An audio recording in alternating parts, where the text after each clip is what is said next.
রঙিন ভূমি colour valley, যেখানে প্রতিটি রং ঝকঝকে ও দীপ্তিময়। বছরের সবচেয়ে প্রতীক্ষিত অনুষ্ঠানটি ছিল ইন্দ্রধনু উৎসব। এই উৎসব ছিল রং, সুর ও আনন্দের মেলা। আর এই উৎসবের কেন্দ্রবিন্দু ছিল রঙের পরী অনু, যার জাদুকাঠি আকাশে রঙিন ইন্দ্রধনু তৈরি করত, যা উৎসবের সূচনা চিহ্নিত করত। অনু ছিল এক ছোট্ট পরী যার ঝলমলে ডানা ইন্দ্রধনুর সব রং প্রতিফলিত করত।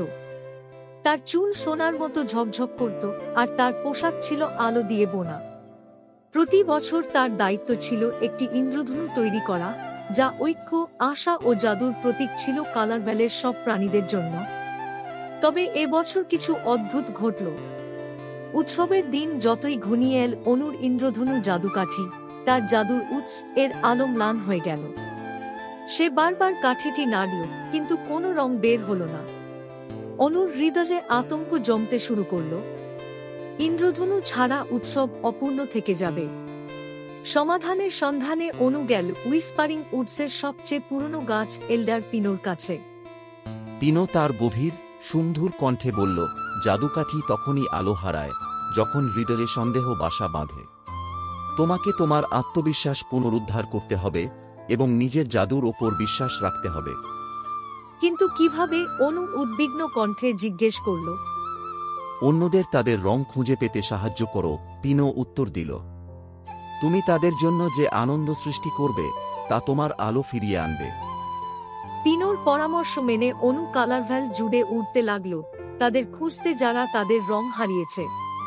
প্রথমেই সে পেল লীলা নামে এক লাজুক খরগোশকে, যার লোম ফ্যাকাসে ধূসর হয়ে গেছে কারণ সে উৎসবে নাচতে ভয় পাচ্ছিল। অনু তাকে সাহস যোগাল, তাকে এক সহজ, সুন্দর লাফ শেখাল। লীলা যখন নাচতে লাগল, তার লোম হালকা বেগুনি রঙে ঝলমল করতে লাগল। তারপর অনু দেখা পেল টমি নামে এক ছোট্ট ছেলের, যে তার সৃষ্টিশীলতা হারিয়ে ফেলেছিল এবং তার উৎসবের ব্যানারটি শেষ করতে পারছিল না। অনু তার হাতে আলতো স্পর্শ করল এবং তাকে দেখাল কিভাবে তার কল্পনা মুক্ত করতে হয়। কিছুক্ষণের মধ্যেই টমির ব্যানার উজ্জ্বল কমলা ও সবুজ রঙে ভরে উঠল। সবশেষে অনু সাহায্য করল ফ্লোরা নামে এক পাখিকে, যার পালক বরফের মতো ফ্যাকাসে হয়ে গিয়েছিল।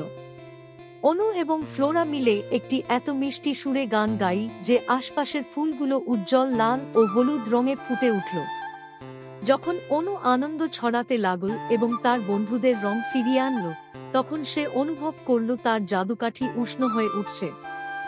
সূর্যাস্তের সময় জাদুকাঠি আগের চেয়ে আরও বেশি উজ্জ্বল হয়ে উঠল। নতুন আত্মবিশ্বাসে ভরে অনু আকাশে উড়ে গেল।